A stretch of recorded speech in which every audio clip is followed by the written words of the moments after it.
Whatever did this, I can kill it. One little, two little, three little engines. 4 little, 5 little, 6 little engines. Uh-oh, sorry, that one was a half-breed. I'm an Indian outlaw.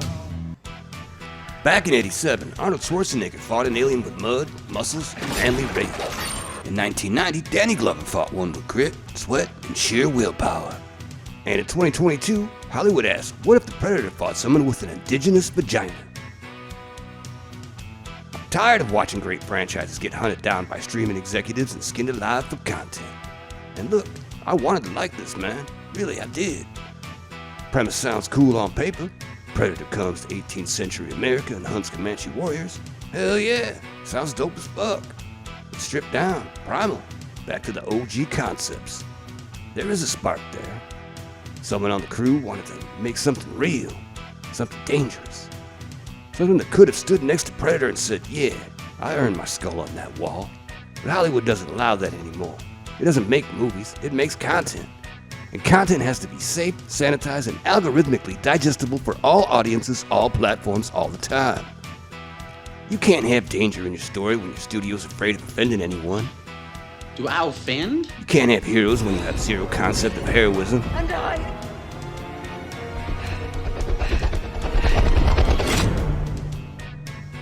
I'm the Jedi. These motherfuckers know all about heroism, though. The original Predator was built on fear, not just of the monster, but of failure, death, and the unknown. That's why it felt alive, because back in the day, filmmakers were hunting too. They were out there, in the jungle, sweating, bleeding, praying the camera didn't jam before they got the next shot. These fools did shoot most of this flick outside, which is why there are positive feels about the way it looks. But the story is trash, the protagonist is another fucking boss lady. And that's the tragedy of modern Hollywood. You can't recreate Predator by pretending to understand it. You can't resurrect the 80s by hiring creators who hate everything that made the 80s great. You can't build myths when you're afraid of masculinity, risk, or showing a little girl get her ass kicked by a creature that can throw a big-ass bear across the Trail of Tears. The hunt is over, folks. Hollywood isn't the Predator anymore. I mean, they still do pedo stuff. But when it comes to entertaining audiences, they the prey. And the worst part, they don't even know they're being hunted. Okay, let's get down to it, boppers. Previously on Predator. You know, a lot of experts say that being on the spectrum isn't really a disorder. It's actually the next step in the evolutionary chain. This is the story of Hummingbird Little Running Feather. She's bored of stroking dirty yams. She wants to hunt. This is a save the cat moment to make her more sympathetic. It doesn't work. My girl, you are good at so many other things. Why do you want to hunt? Because you all think that I can't.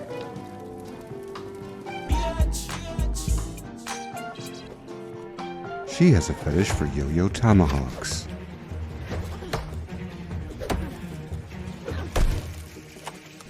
It's 1719 and we're in the Comanche Nation, a time of warriors, hunters, and apparently teenage super geniuses with flawless skincare.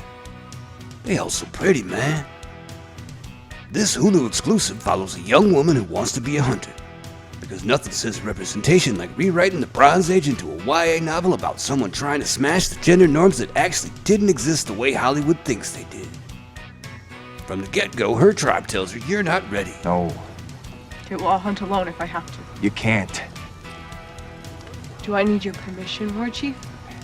So she'd gone out to hunt because he said she couldn't. Spite is a true motivator. To the movie's credit, it tries to show her fail. She gets her ass kicked by the Lost Boys.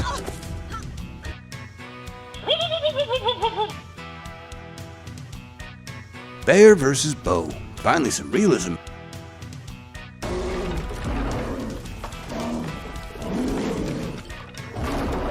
Holy shit! She gonna get the deliverance routine by that bear. I bet you squeal like a pig. Oh, which squeal? Squeal now. Squeal. Squeal. Squeal louder. Louder.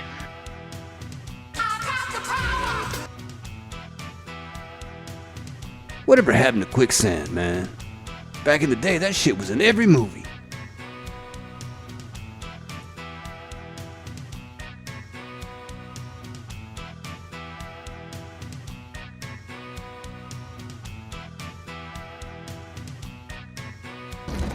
When you're hunting a mountain lion, the best place to start is always up in a tree.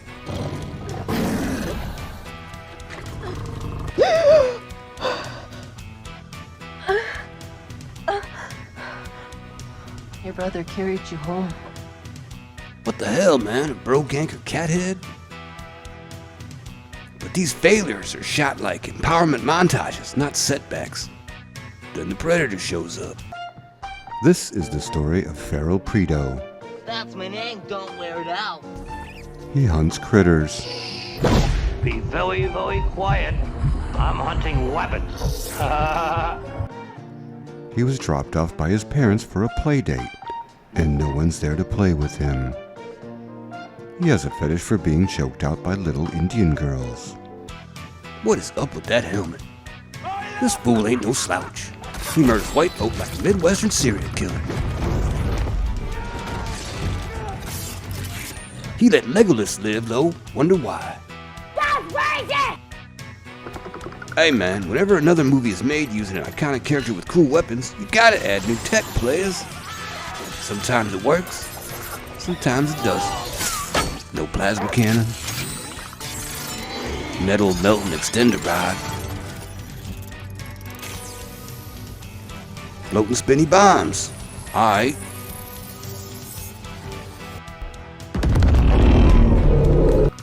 Meanwhile, she figures out alien technology faster than Jeff Goldblum in Independence Day. She sees glowing laser dots and instantly deduces they're part of a range targeting system, because she's a bona fide Sherlock hummingbird running feather. She'd be measuring stuff. She's so smart that the editor had to show the footprint again so the audience could catch up with her brilliance. Doing medicine. What is the application in Native American culture of a plant that lowers your body temperature so low that you have zero heat signature? She inventing stuff. She know how his mask worked too. She understands that his mask uses electromagnetic radiation invisible to the human eye to sense heat and create images. Hell no, I didn't look that shit up. Then comes the action, and this is where the script stops pretending. She goes from village underdog to John Wick with no death. French trappers get their ass kicked. She outmaneuvers an 8-foot murder alien. Aw, damn. Wait, what? Predo walks by her? And I'm not a threat. Oh, she took that goddamn magic flower. That is what makes me dangerous. And the predator, an elite hunter who's conquered galaxies, falls right into the pit of despair and shoots himself with his own weapon. Dumbass! Trigger! Dumbass! And yeah, I get it. It's about brains over brawn. Cool. But maybe earn it first? You don't go from I almost got a deer to I understand interstellar weaponry in one hunting trip. It cuts from she's struggling to she's unstoppable.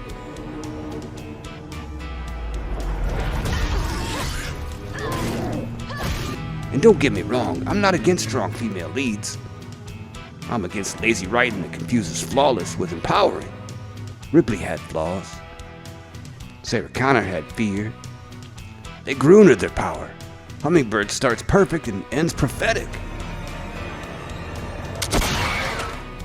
By the time the final fight rolls around, you're not watching Prey. You're watching a fan-edited Predator made by people who thought the original was too toxic, too masculine, and too fun. I was going down to my girlfriend. I said to her, "Jeez, you got a big pussy. Jeez, you got a big pussy." She said, "Why did you say that twice?" And I said I didn't. See, it's because of the echo.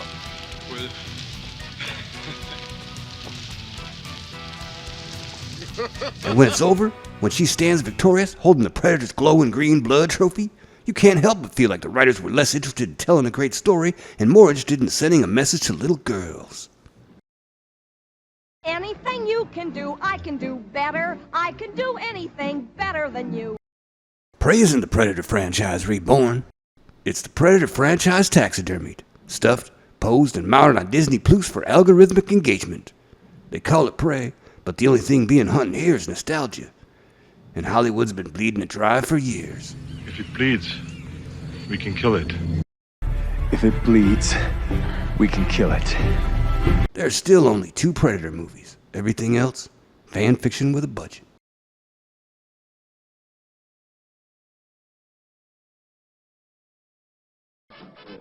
Hey man, if you down, like and subscribe.